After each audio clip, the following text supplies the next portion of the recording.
Juan, y vos ibas también a grabar, creo, ¿no? Sí, para Juan, para Javi. Toma uno. Toma. Muy bien, en nombre del Padre, del Hijo y del Espíritu Santo. Amén. Ven, Espíritu Santo, llena los corazones de tus fieles y enciende en ellos el fuego de tu amor. Envía tu Espíritu Creador. Y renovará la faz de la tierra. Oh Dios, que has iluminado los corazones de tus fieles con la luz del Espíritu Santo, concédenos que, guiados por este mismo Espíritu, oremos rectamente y gocemos siempre de sus consuelos. Por Jesucristo nuestro Señor. Amén. Dios te salve María, llena eres de gracia, el Señor es contigo. Bendita tú eres entre todas las mujeres, y bendito es el fruto de tu vientre, Jesús. Santa María, Madre de Dios, ruega por nosotros pecadores, ahora y en la hora de nuestra muerte. Amén. San Ignacio de Loyola, Ruega por nosotros. Santa Teresita del Niño Jesús, Ruega por nosotros. en el nombre del Padre, del Hijo y del Espíritu Santo. Amén. Bueno, lo primero que quería, ¿me escuchan bien así? Yo no sé si esto está prendido, ¿no? A ver. No, está apagado. Pero no sé si... Hola, hola. Hola.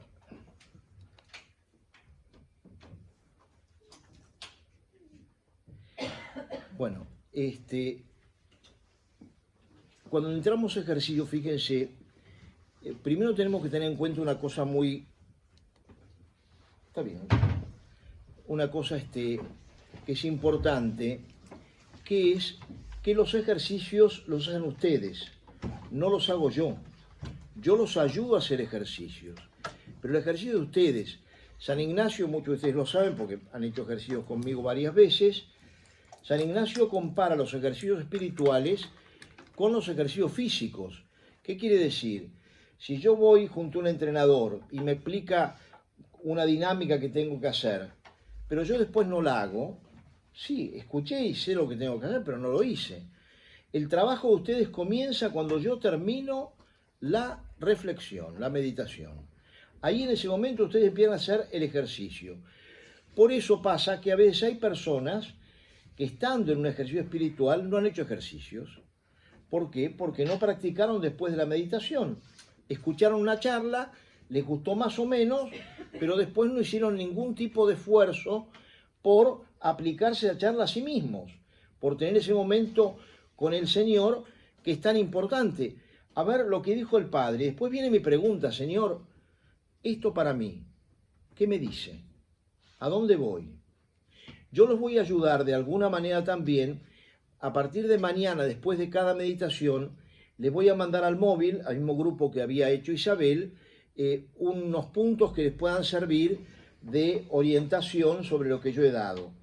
Pero también es muy importante que ustedes tomen nota, no de todo, no es una cuestión taquigráfica, pero por ahí algo que ustedes entienden que, bueno, que les viene bien, tomar nota, ayuda mucho. Lo mismo después, una vez terminada la meditación, también ayuda mucho. Como quizá hay algunos de ustedes que hace tiempo que no hacen ejercicios, acuérdense que el ejercicio concreto es después un momento de encuentro con el Señor. ¿Dónde se tiene ese momento? Donde los ayude más a rezar. Lo ideal a veces es la capilla, pero puede ser que uno diga no, yo prefiero ir a mi habitación, me concentro más. Otro puede decir no, yo me concentro más en tal lugar del jardín que a mí me viene muy bien, me siento... Eso es lo de menos. Lo que sí es muy importante es no elegir lo que más nos gusta, sino el que más nos ayuda. San Ignacio decía, ¿cómo rezar? ¿En qué postura rezar? ¿De pie, sentado, de rodillas? San Ignacio dice, como te ayude más a rezar. Hay momentos que yo puedo decir, me ayuda mucho a rezar el estar de rodillas en este momento. Y otro puede decir, no, yo al revés, me distraigo porque me duelen las rodillas y entonces prefiero sentarme y rezar.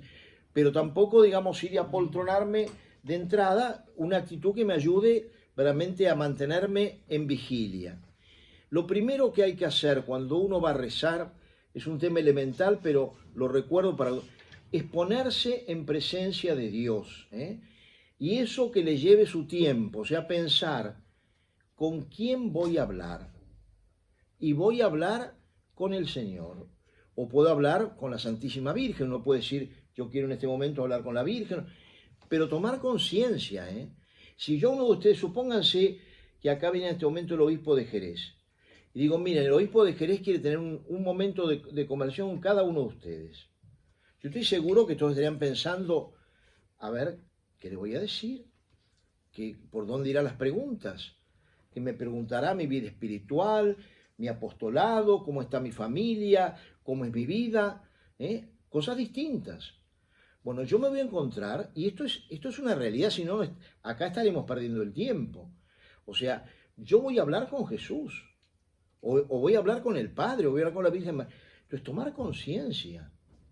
Señor, dame la gracia de darme cuenta de que estoy contigo, de que no estoy solo. La oración no es un acto de soledad, es un acto de a dos. En un caso, estamos entre nosotros, nos vemos cuando hablamos, pero cuando hablamos con el Señor no nos estamos viendo, pero Él está ahí. Muchos de ustedes saben que cuando uno reza el rosario, es una oración en la cual podemos tener muchas distracciones. La Virgen no se distrae, ¿eh? La Virgen no se distrae, la Virgen está atenta. Entonces yo puedo retomar, de repente digo, ¿en qué misterio estaba? Uy, se me fue con naturalidad, estaba en el cuarto misterio de dolor. Vuelvo al misterio y sigo y lo completo. Pero San Ignacio da una gran importancia al momento. Y también es importante, antes de rezar, mirar un poquito lo que se ha hablado y decir, a ver, ¿qué gracia voy a pedir de esta meditación? ¿Qué es lo que le voy a pedir a Dios? ¿Qué luz? ¿Qué fuerza? ¿Qué es lo que voy a pedir? No entrar a rezar así, voy para allá. No. Yo en esta meditación, lo que se me ha dicho es esto. Ahora voy a pedir tal gracia. Y después ponerme delante del Señor. Ayuda mucho a veces buscar, yo les voy a dar en algunas meditaciones, texto de Santa Teresita, en otros citas de la Escritura. Bueno, ustedes pueden buscar, pero como digo, tómense un tiempito antes de entrar en la meditación propiamente dicha. Prepárense, digan, a ver, hoy el Padre tocó este tema, a ver, ¿qué voy a hacer? A ver esta cita que está acá, cuando yo les mande lo del, que lo vean en el móvil, esta cita de acá, a ver, ¿qué me dice a mí? Entonces, ¿qué gracia le pido al Señor? ¿Qué luz le pido? ¿Qué cosa? Entonces, uno va ya con otra cosa, uno va y le dice, Señor, mira, estoy reflexionando en esto, te pido que me ilumines, te pido que me ayudes. Escuchar la palabra del Señor, por eso es tan importante a veces el hecho de que todos tengan su evangelio, y en la medida de lo posible, también a veces ayuda mucho a escribir las palabras, aunque uno las sepa, pero el ponerlas por escrito como que da una fuerza particular. Yo, supónganse ahora en la primera meditación de esta noche voy a hablar de un tema que ya lo verán, pero una de las citas es que no tengamos miedo, no tengáis miedo. Una vez es importante recalcarme eso, ponerlo, no tengáis miedo. Qué importante que Jesús me dice esto a mí. O si no sois como niños, no entraréis en el reino de los cielos. Recalcarlo, anotar dónde está eso en el Evangelio, para a veces marcarlo en el texto del Evangelio, ese versículo que a mí me está diciendo algo. Bueno, entonces, ¿cuánto tiempo tiene que durar esto? Y miren, más o menos, para que tengan una idea, la primera meditación habrá visto que es a las 9, la segunda a las 11, hay 2 horas. Supónganse que yo hable 40 minutos, una cosa por el estilo, les queda 1 hora y pico, desde que salen de acá hasta la segunda meditación. ¿Qué es lo ideal? Bueno, salen con tranquilidad, se pueden despejar un poquitito, después yo les diría serénense, busquen el lugar donde rezar y empiecen a preparar, a ver de qué trató la meditación, mirar un poco lo que yo mandé, bueno, anotar un poquitito y después decir, bueno, ahora empiezo. Me pongo en presencia de Dios, puedo rezar un Padre Nuestro, una Ave María, cada uno sabe, puedo rezar invocación al Espíritu Santo nuevamente, y comenzar y terminar siempre con un pequeño diálogo, con un diálogo de amor, decir gracias Señor porque me estás dando esta luz, gracias porque estoy acá. Como les decía, estar acá es una gracia muy grande. Ya este hecho, miren, de que estemos en esta habitación, a mí me impresiona mucho pensar que en nuestra fe no hay nada que sea como, digamos, simbólico de alguna manera, porque todos son realidades. Jesús dice, dos o más reunidos en mi nombre, aquí estoy yo. Es impresionante pensar que acá lo tenemos a Jesús. Y eso no es una... Está haciendo los ejercicios con nosotros. Entonces, uno tiene que valorar todo eso y tiene que tratar de aprovecharlo al máximo, ¿no? Entonces, vuelvo a decir, más o menos la reflexión de ustedes traten unos 10, 15 minutos, no mucho menos ni mucho más. Después, ¿qué hacen? Después es bueno a veces caminar un poco, seguir en clima de reflexión. Acá, como digo, tienen un espacio hermosísimo para poder caminar y hace bien que salgan, despejarse un poco, abrir, mirar la naturaleza en la cual Dios acá realmente es un lugar de privilegio. Uno tiene que mirar también esa delicadeza de Dios, ¿no es cierto?, que nos trae acá, pero que no nos trae únicamente a un lugar, no, nos trae un lugar hermoso, y un lugar donde yo puedo y apreciar, por ejemplo, el valor, no estar con la cabeza pensando, porque también les hablaba recién la importancia del silencio, y el silencio más difícil de lograr es el nuestro, el interno. A veces yo puedo estar sin decir una palabra, pero la cabeza llena de ruidos. Ay, que me olvidé tal cosa, que en casa tal otra, que tal... Y uno dice, a ver, perdón, tenemos que saber, digamos, manejar nuestros silencios.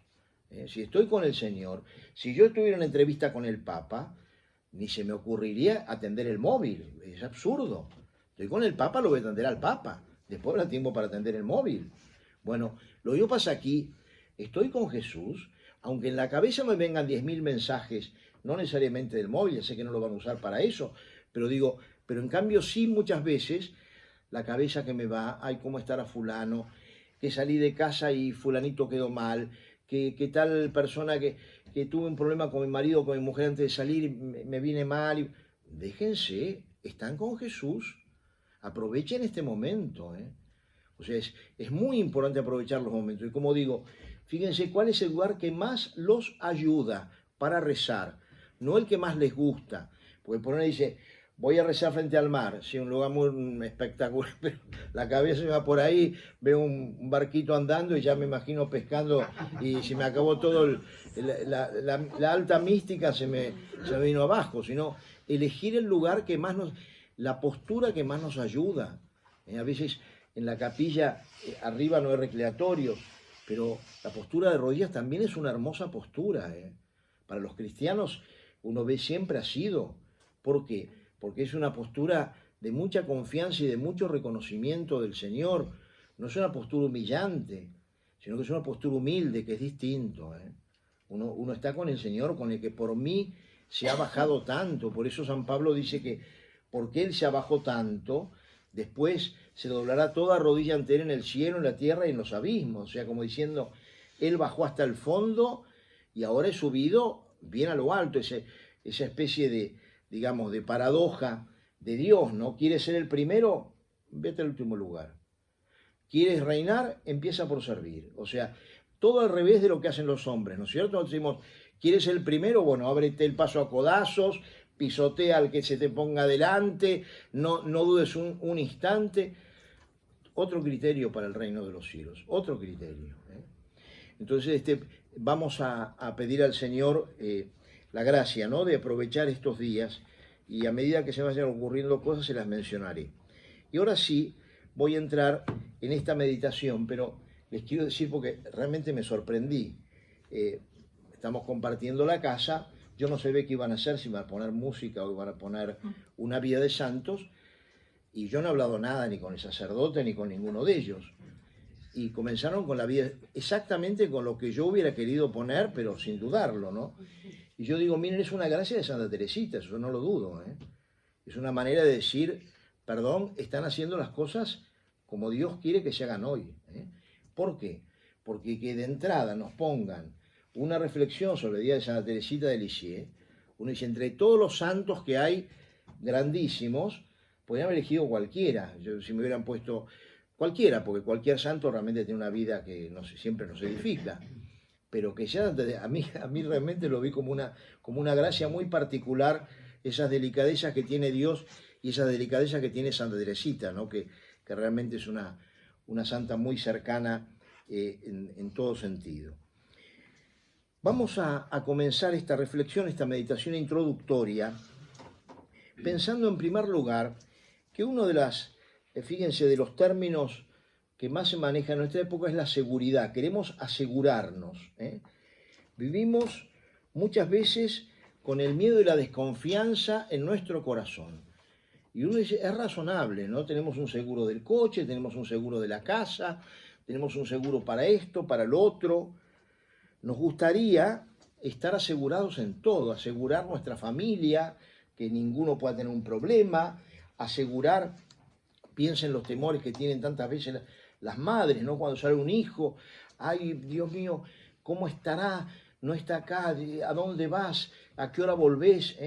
Vivimos en nuestro tiempo, hay muchos temores, todos queremos estar de alguna manera protegidos y por eso contratamos gente en tantas ocasiones, ¿no? Para que nos den seguridad. Incluso, fíjense, las naciones muchas veces gastan muchísimo dinero en tener una seguridad externa, lo cual implica la compra de armas, y en base a eso también tantas barbaridades que se han hecho, pero pensemos los seguros médicos, también que se hacen verdaderas barbaridades muchas veces, hoy en día todo el tema de qué sé yo, de la antinatalidad, tantas barbaridades, pero por decir, uno se pregunta muchas veces en quién podemos depositar nuestra confianza, y los miedos nos definen, o sea, ¿qué quiero decir? Uno tiene que pensar, a ver, ¿cuáles son los miedos que yo tengo? ¿Por qué? Pues mirando mis miedos, poder cuáles son mis tesoros. Dice Jesús, allí donde tienes tu tesoro, tienes tu corazón. Entonces, si mi miedo es económico, mi tesoro es económico. Si mi miedo es por ahí, digamos, de que me ignoren, bueno, mi tesoro también es ser estrellita, de que la gente de alguna manera me aplaude, que se note que yo estoy acá. A veces cuando no nos dicen algo nos quedamos muy desconcertados. Uy, mirá, nadie me dijo nada. Y por ahí yo lo que hice estuvo bien, pero nadie me lo reconoció y me quedé mal. Y uno dice, a ver, ¿cómo es el tema? A veces uno tiene que mirar cuáles son los miedos que yo tengo, cuáles son mis temores. Hay temores que evidentemente son lícitos. Uno dice, sí, tengo temor de una enfermedad, de la pérdida de la vida mía o de una persona que yo quiero, absolutamente. Pero a veces uno se puede dar cuenta que hay temores que son muy infundados, que entonces, digo, pues nos ayuda eso también a mirar nuestro corazón y a ver dónde estamos.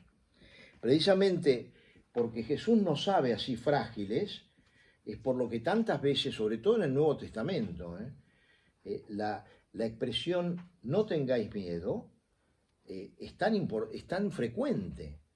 Ustedes pónganse a pensar desde todas las apariciones de los ángeles, a Zacarías, a la Santísima Virgen, no temas María, cuánto, yo pienso a veces, ¿no?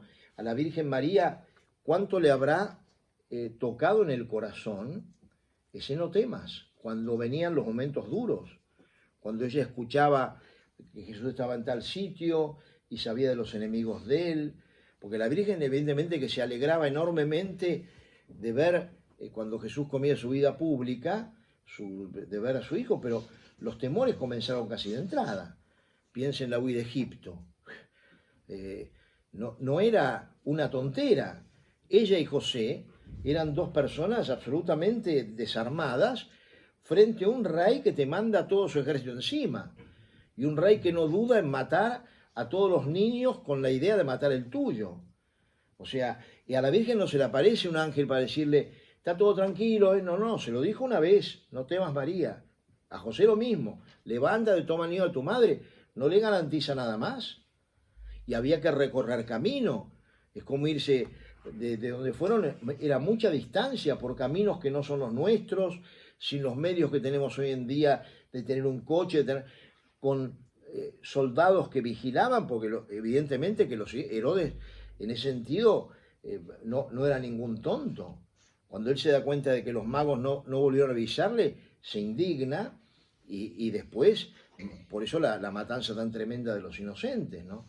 Pero fíjense, el temor de cuando podemos darnos cuenta cuando perdió al niño Dios, cuando se lo encuentra en el templo, dice, tu padre y yo te buscábamos angustiados, angustiados. O sea, ciertamente que uno, pero ¿por qué? Porque el tesoro de la Virgen era Jesús, el tesoro era Jesucristo. Entonces, ella lo que más temía, que pudiera ser dañado, lo que más temía, era Jesucristo. Pero Jesús va a decir a los apóstoles, por ejemplo, en la tempestad en el lago, ¿por qué tenéis miedo, hombres de poca fe? ¿Por qué tenéis miedo? Es curioso eso, ¿no? Las respuestas de Cristo a veces son, y hay que por supuesto tienen toda su explicación, pero cuando la Virgen, por ejemplo, se encuentra con él, lo encuentra en el templo y le dice, porque de alguna manera es como un reto, ¿no? Le dice, hijo, ¿por qué no hiciste esto? Como diciendo, te hubiéramos dejado, no hacía falta, ¿por qué no nos avisaste? Tu padre... Y Jesús le dice, ¿por qué me buscabais? Uno dice, pero ¿cómo? ¿Por qué te busco? Por favor, ¿cómo decir eso? Estamos viajando, hicimos 3 días, llevamos 3 días buscándote. A los apóstoles también. ¿Por qué tenéis miedo? Se estaban ahogando. Imagínense, eran hombres de toda la vida, habían arriba una barca, pero una tempestad como esa nunca la habían tenido. Sabían que se morían. Y recurren a Jesús que, curiosamente, no se hacía el dormido, pero estaba dormido. Sí, pero a ver, ¿te puedes hundir conmigo? Por eso también en nuestra vida, ¿no? Es importante a veces pensar en las tormentas que he tenido y en las tormentas quizá de este último año. A ver, ¿cómo han sido? ¿Qué lugar ocupó Jesús? Tuve esa certeza de saber que Él estaba conmigo. No tengáis miedo, nos dice el Señor a todos los que a lo largo de los siglos, ¿no? La confianza en Dios, fíjense, es el antídoto que Dios propone a todos los que lo sigan, Por eso es que los mártires, los grandes misioneros, los grandes santos, todos los que han querido seguirlo, han superado el miedo, porque es decir, el temor yo lo puedo tener. Lo que tengo que saber es que a mi lado hay alguien que no va a dejar que me hunda, que no va a dejar que me caiga, que no me va a abandonar, que me va a acompañar siempre. Comprender esa confianza del Señor, y es lo que vamos a ver en estos ejercicios siguiendo a Santa Teresita, que es una gran maestra en eso de la confianza en el Señor. Ella se fía permanentemente del Señor, ¿no? Entonces, recorrer, ella propone, lo escuchábamos hoy un poco en la comida, el hecho digamos, de recorrer el camino de volver a descubrir el Evangelio, ¿no? Pero el Evangelio en toda su frescura, de que resuene para mí esa palabra y esa invitación al Señor hoy con la frescura de hace 2000 años, y que yo también comprenda que la palabra del Señor me llega a mí, que el llamado a la santidad, que ya lo veremos mañana, es también para mí, Más allá de que yo tengo 10.000 temores, de que no voy a poder cumplir, no voy a poder responder como aparentemente yo lo tendría que hacer.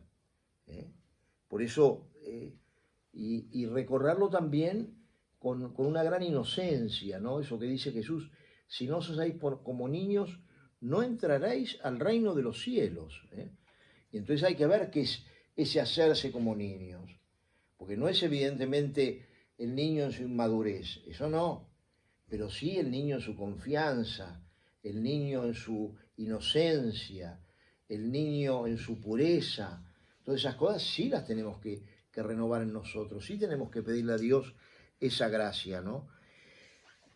Santa Teresita, ustedes saben que es una de las santas más carismáticas del siglo pasado. De hecho, casi no hay lugar del mundo donde no se la venere, ¿no? Es una santa que se extendió por todas partes, ¿no? Y realmente, además con 24 años, como vivió, y con una vida muy, digamos, muy oculta, porque realmente vivió con su familia, muy en Lisieux, primero en Alençon, después en Lisieux, después va al Carmelo, y Teresita, digamos, estaba ahí viviendo permanentemente, digamos, Isabel,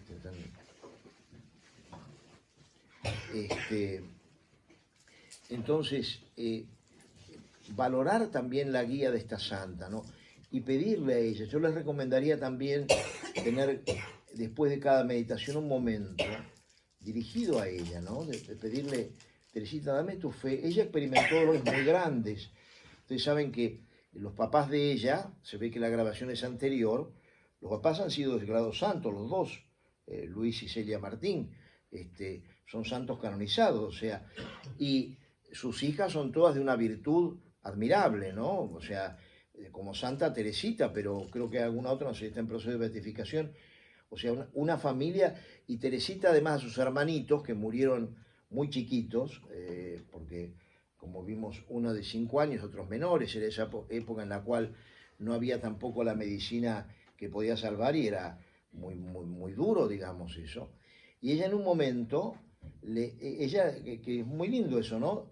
Porque uno a veces, a los niños que, por ejemplo, un matrimonio, no hablo el caso concreto del matrimonio que se le ha muerto un hijo bautizado pequeñito, que no sabe con toda certeza que está en el cielo.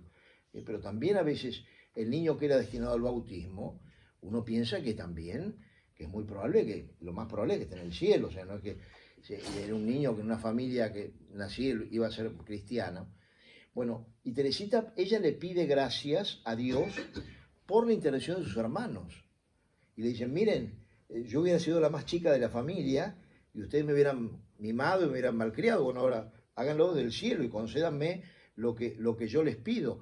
Y se lo dieron.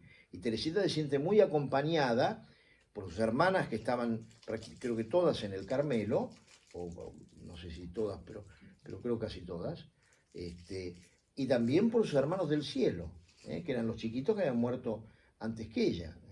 Ella integra todo ese tipo de cosas, ¿no? Entonces, pedir esa gracia, ¿no? De vivir en esa confianza del Señor. Yo a veces uno se plantea, ¿no? Los primeros tiempos de la Iglesia, y hoy en día en algunos países de persecución, ¿no? Que uno se encuentra con gente que quiere ser cristiana en un ambiente que sabe que no es que no les va a gustar, sino un ambiente en el cual sabe que lo van a perseguir.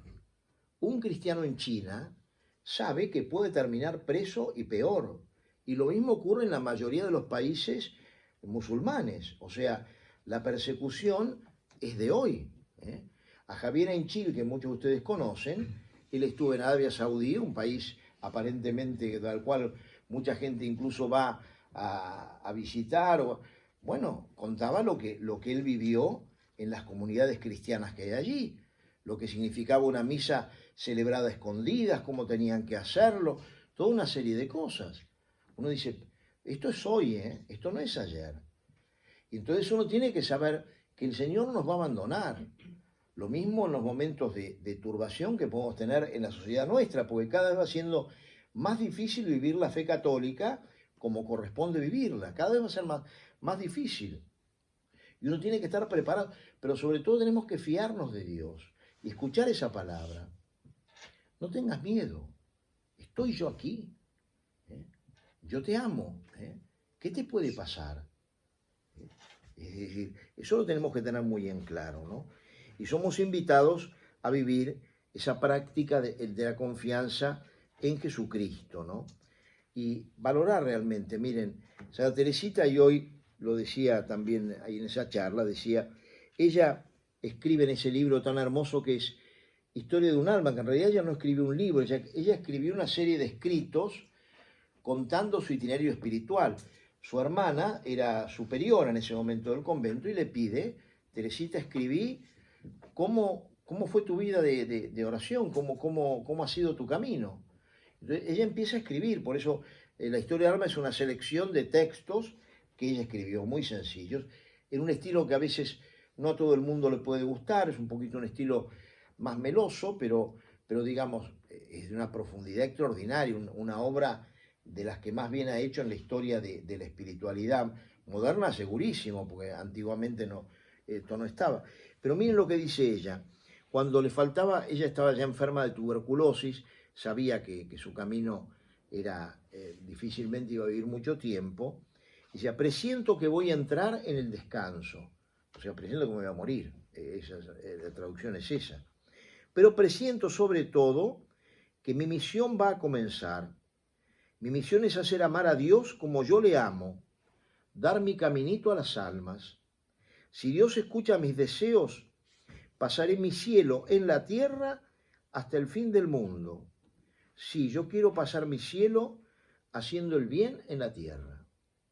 Pero es tan importante que le pidamos a ella, ¿no? Porque fíjense, dice, presiento mi misión, ¿cuál es? De hacer amar a Dios como yo le amo, de dar mi caminito a las almas. Entonces es muy bueno que le pidamos hoy, antes de dormir, Teresita, dame el amor que tuviste a Dios. Enséñame a amar a Dios como lo has amado. Teresita, enséñame tu camino que lo puedo recorrer con la gracia de Dios, entiende siempre, ¿no? Pero que lo puedo recorrer. Tenemos que tener esa conciencia, ¿no? De que el camino que Dios nos propone, porque vuelvo a decir muchas veces, estamos con que bueno, que yo tengo tantos defectos, que yo no voy a... Perdón, la santidad no es obra nuestra, es obra de Dios. Si lo dejamos hacer a Él, ¿eh? Recordemos lo de Santa Maravilla de Jesús cuando decía, si tú lo dejas, qué bien lo hará. ¿Saben cuál es el problema? Cuando uno se bloquea, es imposible que haga aquello para el cual está bloqueado. A veces pasa que hay personas que no pueden caminar y no tienen ningún defecto físico, tienen un problema psicológico. Y por ahí en un momento alguien tomaron comida y caminaron. Uno dice milagro. No, no fue milagro. Fue que esa persona, en algunos casos sí, por supuesto, pero en otros casos no. Es que la persona estaba bloqueada. Si yo, honestamente, si yo pienso que la santidad es algo, porque además tenemos una imagen de la santidad muy estúpida, entonces muchas veces por eso también lo pensamos que un santo tiene que ser una especie de ser extraordinario, que uno dice, miren, el Papa escribió una de sus primeras cartas hablando de los santos de la puerta de al lado, ¿no? Gente que uno conoce, que uno dice, para mí esta persona murió y vivió santamente, porque el santo no quiere decir que sea perfecto, el santo quiere decir que ama a Dios con mucha intensidad. El santo es el que se cae y vuelve a levantarse. Los santos, Santa Teresa se confesaba, y no es que iba al confesor y le decía, fui perfecta esta semana, no, tenía defectos y tenía seguramente faltas que cometía y se arrepentía y seguía adelante, no dejaba que eso la turbara. O sea, uno tiene que tener esa seguridad de que el Señor no me abandona. Muy bien, vamos a dejar acá. Acuérdense, ahora van a pasar a la capilla, fíjense, no sé si, creo que se han ido a dormir, así que pueden rezar abajo o arriba, eso como les parezca, pero traten sobre todo después en su habitación de tener un momentito de sosegate, ¿no? Decir, a ver, cómo estoy empezando estos ejercicios, pedir a Dios la gracia de dejarme iluminar en este camino de Santa Teresita, de darme cuenta que el Señor tiene para mí un plan que es una maravilla y que de mí depende el dejarlo obrar, y pedir a Santa Teresita esa confianza que ella tuvo en Dios, esa confianza que tuvo en Dios. Como vamos a ver a lo largo de las meditaciones, una vida muy normal, pero también una vida con dolores y con dolores muy grandes, pero una vida también de mucha entrega al Señor y de una entrega generosísima, ¿no?